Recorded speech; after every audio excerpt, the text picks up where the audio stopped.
Principal Matters Podcast, episode 408.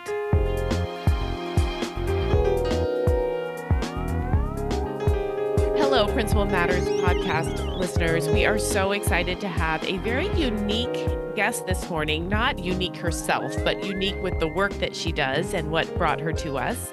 So I'm here with Karen Dudek-Brannan this morning, and I'm so excited to talk about all the things you do and all the things you think about, Karen. So welcome. Thank you so much for having me. I'm excited to be here.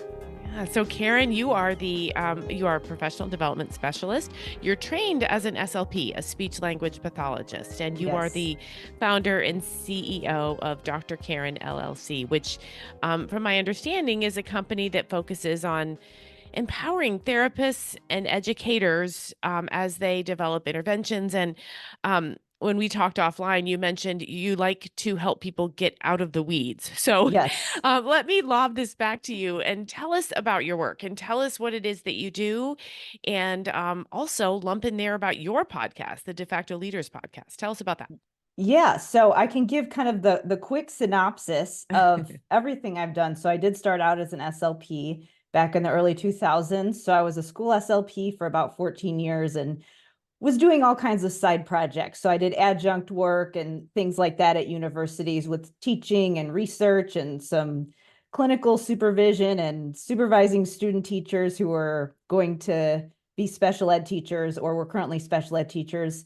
And then I was also getting my doctorate in special ed and getting my special ed director credential. So I was thinking that I wanted to do something at a university or potentially be an administrator in special ed or potentially a curriculum director, because I think special ed and curriculum should go together. They don't always, but anyways, we can get to that. That's a different episode, later, right? If we get to it. But so when I started my job search, and I know that depending on where you're at, you may be aware that there's a huge need for SLPs. So for me in my area, especially in Illinois, it's not hard to find an SLP position, but the administrator positions and the positions at universities, the job market is way different with how that works. So I found that it was a lot more challenging and I really wasn't prepared for the job search process. So at that point, because I was considering what worked for my family and do I want to move and all of that, I started thinking about other options. So I was considering private practice. I was also really interested in the teaching and learning aspect. I really enjoyed teaching and research and just creating products for people. And also I had all this research that I'd done during my doctoral work that I wanted to share with people. And the academic publication process takes a very long time, as you likely know. So listeners, you would see me like rolling my eyes. It's a lot. Academic publishing and academic research, all of that. It's long and arduous. You're right. Yeah. So long story short, I wanted a way to share all of that with people. And then also I wanted it to be practical. I wanted it to be something that clinicians could use right away. So let's see. So back in 2015 is when I started doing my work for Dr. Karen LLC. And I started creating programs. Initially, I started for speech pathologists to help them with a framework for language therapy, because that's one area, especially SLPs in the schools don't really have a good framework. It's so broad when you're thinking about vocabulary and cognition and all of those things. It's really difficult for SLPs in the schools to figure out what they're supposed to be doing in that area. So that's really what I was doing during my doctoral work. So my first program focused on that. I've done some other work since then, supporting, expanded more to talk about executive functioning and leadership. So obviously that is way beyond SLPs. So all of that would be relevant to really the whole special ed team, but really the whole school team, honestly, because I see that as more of a universal design initiative. But so a lot of the work that I do in Dr. Karen LLC is around courses, trainings, support for related service providers who are putting those kinds of supports in place. And then of course, other people that kind of has expanded to other people, because I get a lot of teachers, parents, and of course, administrators who are trying to think about how would we put this in place. But what I really like to do with my courses and the support that I offer is help people who are in that related service provider role to see themselves as a leader on their team. A lot of times, some of them can kind of emerge into this pseudo administrative role, even though maybe initially they didn't consider themselves to be a school administrator, just because the kind of a work that an SLP or a social worker or a counselor or a psychologist, and I could keep going with all those different roles, but a lot of the times that kind of work there's some direct therapy. There might be some work collaborating and co-teaching with teachers, but then there also can be a coaching component for the teachers and also even the administrators, because they have specific subject matter expertise that an administrator might not have that could help them with some of the programming decisions. So I really help them to understand the direct treatment aspect, which is how I help them get out of the weeds and then create some bandwidth to be able to think about those other things that I would consider to be more advanced, or maybe things that are a little bit more challenging because they require more long-term strategic planning. And so the podcast is the courses that I offer are more tactical, and I do include some more strategic planning type of things as well, aside from direct intervention, direct strategies. But then on the podcast, I'm focused more bigger picture on conversations we could be having about reform and leadership and how can we work together as a team. So listeners, spoiler alert, Karen and I are flip-flopping our podcast. So you will hear me on hers soon, De Facto Leaders. So look for that there. But I want to go back to a lot of what you just said. I think there's a misunderstanding sometimes about what speech language pathologists do. Yes. I also see in my work many times, as you said so well, SLPs are called upon in so many different conversations. There's language, there's the articulation piece, there's the language piece, the am I communicating, am I being understood in my communication? There's that piece. And then there's the tie to so much to do with how sounds come together, written orally as we read. And that connects too, as you referenced, to OT, to PT, to school psychologist. You know, if you principals, if you have a student who is, selective mute, that is a whole interesting situation to unravel, and you can't do that without an SLP in the room. And something like that comes along twice in a career. It's not common, it's not easy to understand. So there's that psychological piece too. And I agree with you. I think because of the nature of that work, many times SLPs are leaders. They are able to do that essential code switching between talking to a 6-year-old, then talking to a teacher, then talking to a principal, then talking to a parent, then talking to a therapy team, or some sort of additional services. So it's that extensive wealth of knowledge that I'm not sure, since this is an audience of principals, I'll say this, I'm not sure all principals know how to tap into that expertise and how to say, let's get an SLP at the table here. So your current role is actually even different than that, right? So tell us about you are currently working as an administrator in a completely different world, right? So tell us about that. Yeah, so I'm a child welfare administrator. So I work for the Department of Children and Family Services. So I guess the Child Protection Agency in Illinois. Typically, that's what it's called in other states. But what I do right now is that I'm a product manager. So what I do is I am the go-between between the IT side, as they're building a caseload management system, and the social work side. So I'm making sure that what they build meets the needs of the workers that are out in the field. And then I am in the area that does preventative services. So we're trying to prevent families from, the children needing to go into foster care or being removed from the home. And as well as just some of them, we're trying to prevent them from coming in to the system, period. So trying to connect them with services. So it is with social work and speech pathology, there are actually a lot of overlaps, because social work, a lot of it is there's some direct intervention, and then there's also some case management. So there's a lot of that carries over. But the reason that I was interested in this position specifically, the product manager role, is because the work I was doing in my company is about developing products. So there's a whole process that you would use for getting feedback from people who would be using whatever you're creating, understanding that there is a training component when you're thinking about people who are out in the field and what system components and features do they need in order to meet their needs. So it was the product aspect and understanding the technology side and how to integrate all of those together that got me interested in product management specifically. So yeah, honestly, it was one of those.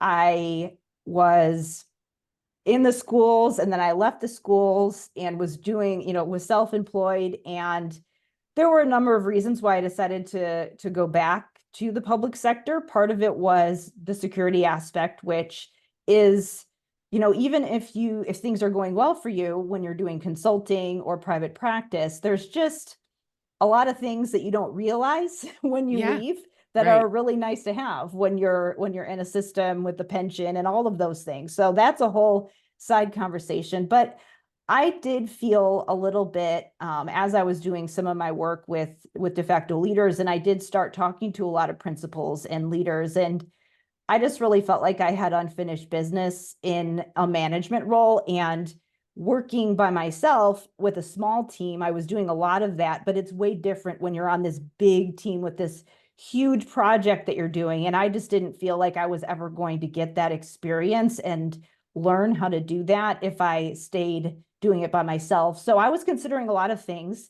I was thinking about going back into the schools, but then I just happened to be at a job fair and ran into a recruiter from the agency that does the staffing for the other agencies. I was also considering State Board of Education as well. So I was like, hey, why didn't I ever think of this before when I was doing my job search 5 or 6 years ago? And so it just kind of, you're putting out a lot of feelers and looking at different options. And this is the one that lined up with what I needed. And so I love that it gives me the chance to have the speech pathology, the special ed, the administration, but then also we're adding just experience in another agency and the social work side, which there's a lot of overlaps with the schools as well. So yeah. So there's I'm trying to remember what your original question was, but you were asking about what I'm doing now. There's a couple of things I want to kind of parse out from that. And one of them is, you mentioned product development, product design principles. My principal brothers and sisters out there, you are going to shout your agreement here. We get inundated with vendor-based product offerings. And I think many times principals, schools, districts, they know they need support. They know assistive technology can be a life changer for many students. But how do you vet through what works and what doesn't? And I don't know that you can answer that question, especially because you're on the development side. But how, I think you're going to tell me the most important thing is have the right people at the table as you vet out what you're going to use. But tell me a little bit more about that. And then I have a follow-up question. Yeah, so it's interesting that you mentioned that, because in my job search, I was also looking in the ed tech space, and I actually did interview for a role that was a product management role for a product that would be for schools. So that is also partly how I ended up where I am right now. And so I think and I do talk to a lot of private practice therapists and people who are kind of go between the private and public sector. Maybe they have some contracts with the schools to offer therapy, but then they also offer private therapy. So they're kind of in both worlds. And there's a lot of skepticism about technology because of a lot of different things with just attention span, and do tech companies have kids' best interest? And I will tell you that as I was talking to people at ed tech companies, my strategy for job searching was, I'm connecting with people on LinkedIn or any type of means that I can, reaching out to them and saying, hey, I'm really interested in the work that you do. Can we hop on a quick 15-minute call so I can learn about what you do?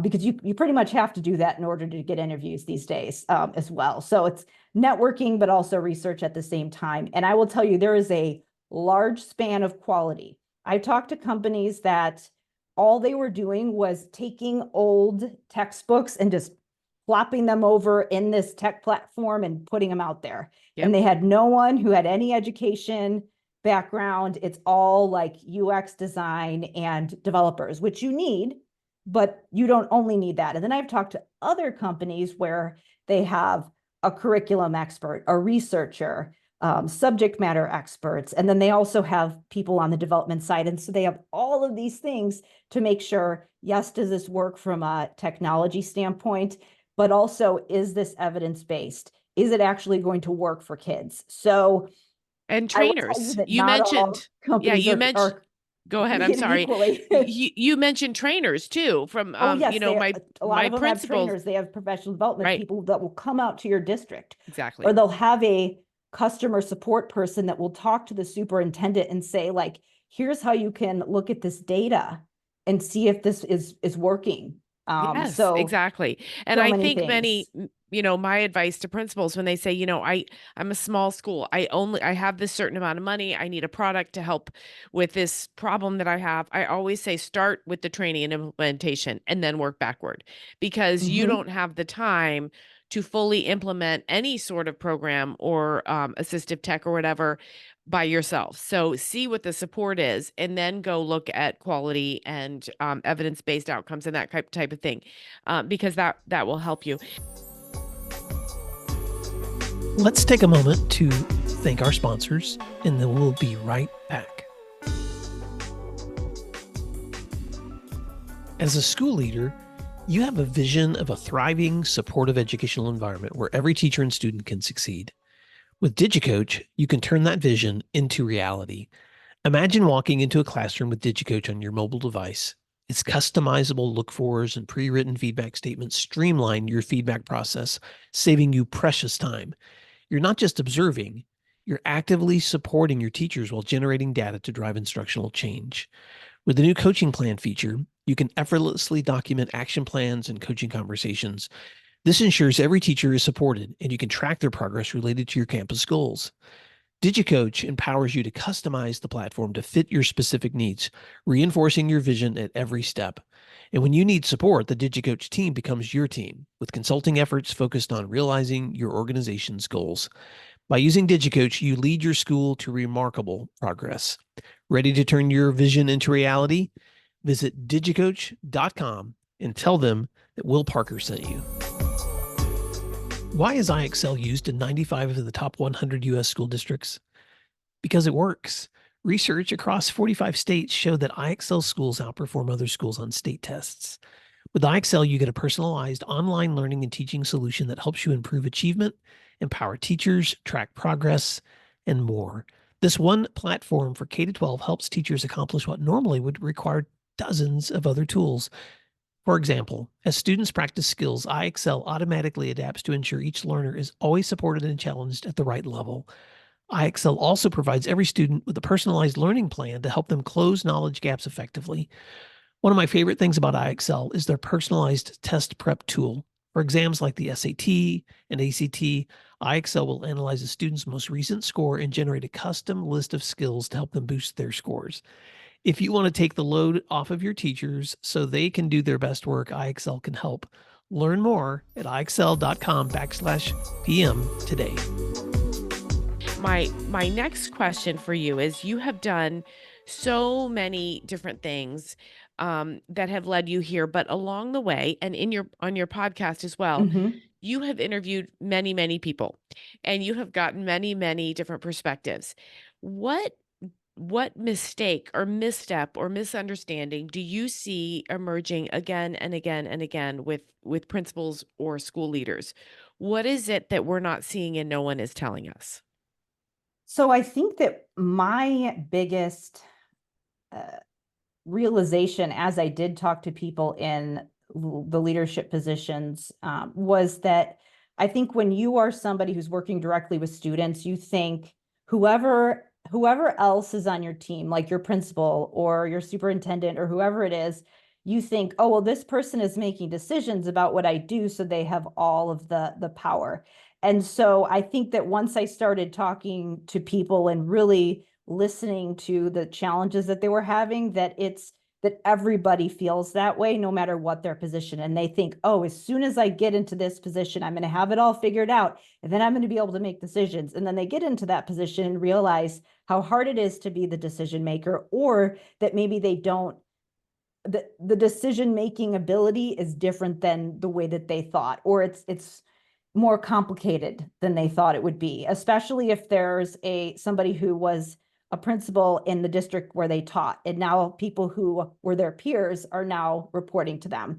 So I think that I wouldn't necessarily call it missteps per se, but I just realized how much there really isn't a roadmap, and people just get thrown in without training. And I think that that's just like, it all goes back to training. And I will say that I think that's true for myself as well, that yeah, I did feel as an SLP like I had big training needs, but then as I've gone into different roles, both as a self-employed person and as an administrator, it's like the training almost gets worse the more you move up. They give you less support, Right. and you're just supposed to figure it out. So I think that there just needs to be some kind of support system in place, and we can't forget to train and provide that professional development for the people who are deciding what the professional development is, because a lot of times that is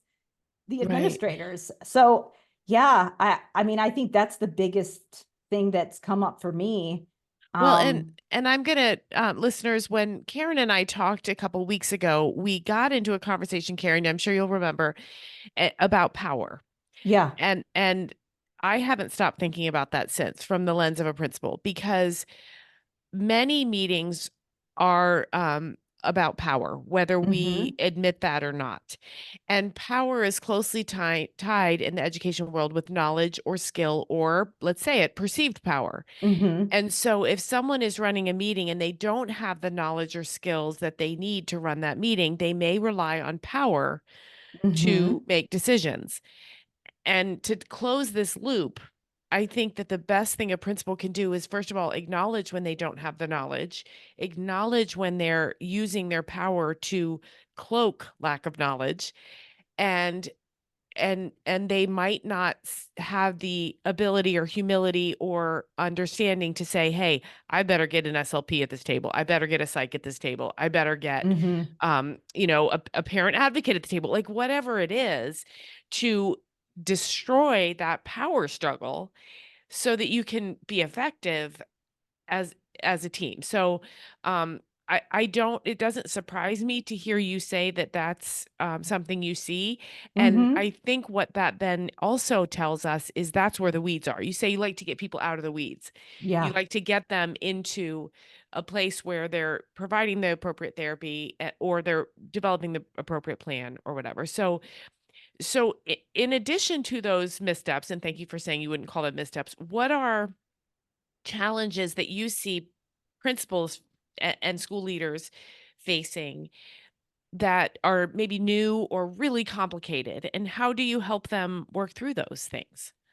One thing that has been a really interesting conversation that I've had is when you move into a leadership role, and now you have all these people reporting to you, and they're in jobs that you've never done before. Right. That is a very interesting conversation, and there are strong feelings, I think, on both sides. Correct. One, I would say from the clinical side, is how is this person going to evaluate me when they've never done my job? Now, my opinion is that that's not the most productive attitude that you can have about that. My thought is that there are things that your principal can offer you that have, I don't want to say they have nothing to do with your job, but your job just isn't your clinical expertise. It's also, how do you show up as a team? How do you communicate? How do you support your other team members? How do you work with people? There's other things that have to do with your success in doing your job that aren't just your subject matter And so I think that you need outside perspective. Sometimes having somebody who's not in your discipline give you feedback is actually really valuable. So that's what I'm telling the clinicians and the subject matter experts when they say things like that. I nudge them in that direction. But I do think that it is important if you're in a position like that where you are evaluating someone who is in a discipline that where you don't necessarily know what is this clinical protocol. Like, how would you know that?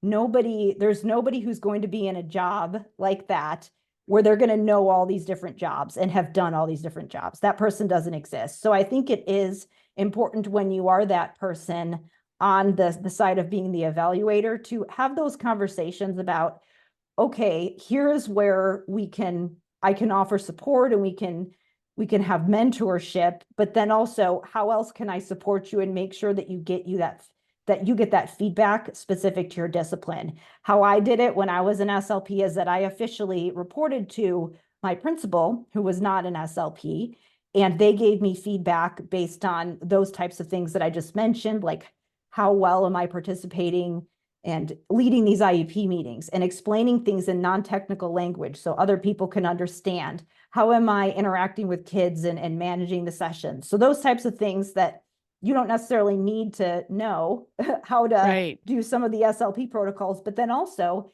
there was a speech coordinator who wasn't my boss, but I would reach out to her if I was stuck and say, hey, can you come in and shadow me for a day and give me some support here? Or I would reach out to my other SLPs. So I think that can be part of that evaluation conversation to make sure that people have that mentorship in place, even if you're not the only one even if you're not able to give it. And then you can maybe even utilize that in part of that evaluation. And then I also like to this is one of my pet peeves when people kind of, I think somebody on Facebook one time said something like, why don't, teachers should get grades too. It was somebody who didn't like the grading system. And I'm like, what employee evaluations are? And do you know how much time they take principals? It was just one of those things where I'm like, you don't get it. You don't get it. Well, I think it's important here where I pause and say I had zero idea what an SLP did, and zero. And then when I moved to my current district, I became fast best friends with the speech language pathologist, and we ended up being roommates for a couple years. And I was blown away.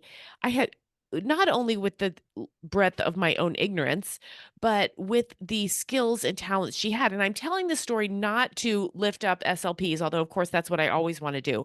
But it's a symbol of all the other things we don't know about the experts in our building. She would sit on the couch at night and she would be writing IEPs and progress notes, and she would talk about some of the extensive, complicated nuance of her work. And I thought all she did was work on the R sound, right? Yeah. I mean, that's the common thing that people know. Right. I was so incredibly ill-informed about her work. And so since then, thank you, Lisa Dorenzo, for teaching me all of those things. But since then, I think I have learned it's okay that I know nothing about certain components of a child's needs, just so I have the humility to find those people and bring them in. And to your point, I think a role like that can be incredibly lonely and isolating if you have a leader or a staff who works in isolation. And so those opportunities to put whoever it is, SLPs, school nurses, psychologists, PE teachers, AP chemistry teachers, put them in a room so they can have time together. But I think the key there is to have them come out with questions or list of what they need or training opportunities or whatever, so that they can continue to spread their expertise. The truth of the matter is there are not enough SLPs in the world for what we need. And there's not enough district dollars to hire as many SLPs as we need.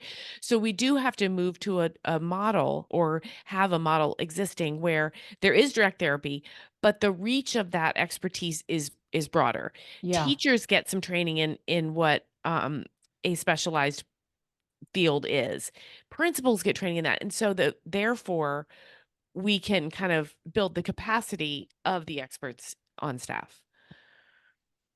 So tell me this, is there anything you've learned? We are already running out of time, Dr. Karen. I knew we would do this, but is there anything you've learned or seen or heard along the way that was particularly pivotal or transformative for you as a professional?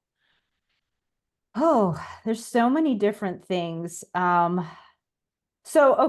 the one thing that I will say that I come back to a lot is the idea of leading from the bench, de facto leadership. And I can think of so many good examples here where you're not you're not officially the one in charge, but you still have influence. And I think coming back to there's many times when people feel like they got benched or they were taken out of the decision, but they do have a way to make an impact. It's just a lot of times not the way that they thought it was going to play out.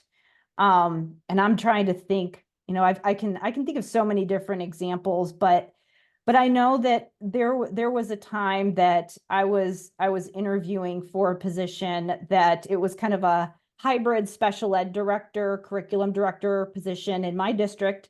I didn't get it. The person who got it was definitely the right person for the job. So it was disappointing. And then when that person got into the position, she was really like her background was curriculum. And they kind of at the last minute were like, oh, and this is special ed as well. It was one of those positions that Right. kind of morphs into itself. So I think with that situation, what happened a lot was with speech specifically, they'd be like, here's how we want to do everything for special ed.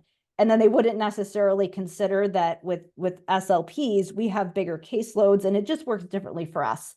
And so we almost like a lot of those decisions, sometimes it feels like they're coming down from the top and I'm not the one that's officially making this decision, but I think what shifted for me was that a lot of times the person who's making that decision doesn't have all the information and the directive that they give is kind of a first draft. And so I think from the leadership perspective, it does help to have that idea of, yes, I do need to give people direction, but I also need to have some flexibility so that if I realize that what I gave didn't take all this information into account, I can adjust it. And what happened a lot of times was it would be like, here's your protocol for how you're going to inform parents of IEP meetings.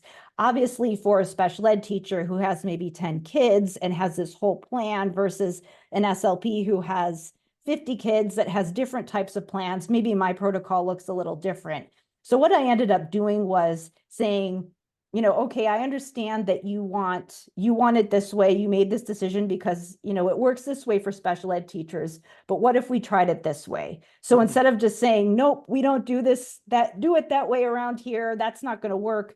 Just say, okay, here's a suggestion. Like, I hear what you're saying. I understand why you wanted me to do it this way.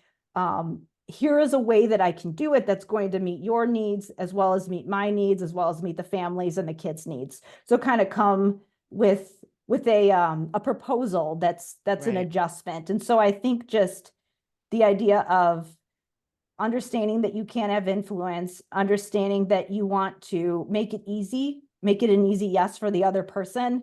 And then also if you're the one in the leadership position, creating an environment where people feel like that they can do that and they can come to you with that Well, and just have those conversations with you. here's what I love best about what you just said, Karen.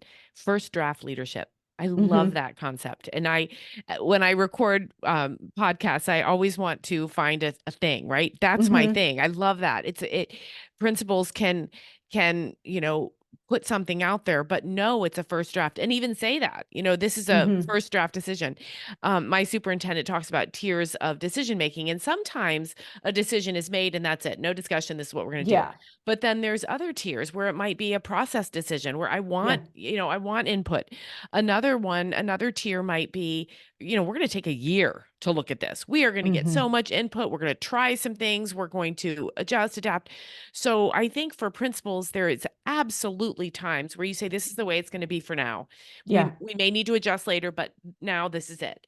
But if we look at all of leadership as a draft, I think to me, that's really not only empowering, but it's kind of freeing too, because that means I don't have to be the know all. I don't have to be the one that carries all the responsibility of decisions on my shoulders because everything's a draft, I Yeah. love that. I really do love that. So tell our listeners, Karen, as we wrap up, tell our listeners where they can find you, and anything else you want to kind of leave with them as we wrap up. Oh, let's see. I mean, I think I covered the big ones today. Ooh, one other one that I didn't mention that I think is a common thing that I just think it's a whole interesting conversation of the idea of this isn't relevant to me, or that's not my job, or this professional development isn't relevant to me. So I think that kind of goes back to the conversation about, oh, this person can't evaluate me because they haven't done my job. So I do think that's a two-way street of people in both positions, both the leader creating a culture where it is okay to giving people a chance to showcase their expertise so that they're willing to listen to other people's expertise. And so that they realize, you know what, I'm part of a team here. And this thing that I think is irrelevant, because it's what's going on in the entire building, I need to know about it. Right. And then people on the other side having that openness and, being willing to figure out how things are relevant to them, even if it doesn't seem like it on the surface. So that could be a whole other podcast episode. So I won't get too into that, but that is another topic that I actually wrote an article about that I could share in the show notes as well. Just something that I like to share with people in that SLP, other related service provider position. But as far as where you can go to find more about my work, so my websites are drkarenspeech.com and drkarendudek-brannan.com. And then my podcast is De Facto Leaders. So it's on all the directories, Apple, Spotify, YouTube. And then also you can find all the episodes on my website at drkarendudek-brannan.com/blog. And then one thing that I do offer, I do have a free guide that it helps people on school teams figure out everyone's role in executive functioning, which I mentioned a little bit on this episode. So that is to sign up for that guide, to learn about that, you can go to drkarendudek-brannan.com/EF guide. Excellent. Okay. So, and that all of that information will be in the show notes, listeners. So you can go to William D. Parker's website and find all that information. So thank you so much, Karen. This has been so fun. Our biggest challenge, as I knew it would be, is we have so much to say and not enough time to say it. So hopefully, though, we have made a difference for a principal who's commuting to work today or took the dog for a walk or whatever and learned a little bit from you. So thank you so much. And listeners, feel free to find Karen and her work at many of the places that she just mentioned. Thanks, everyone. Thank you. You'll find free resources like this one at williamdparker.com. Subscribe for our free weekly newsletter, which contains bonus material, and also check out the links for Grow Academies, Masterminds, Executive Coaching, and Keynote presentations from my books, as well as from Principal Matters Associates. You can find out more under our speakers tab at williamdparker.com. Thank you for learning together, and thank you for doing what matters.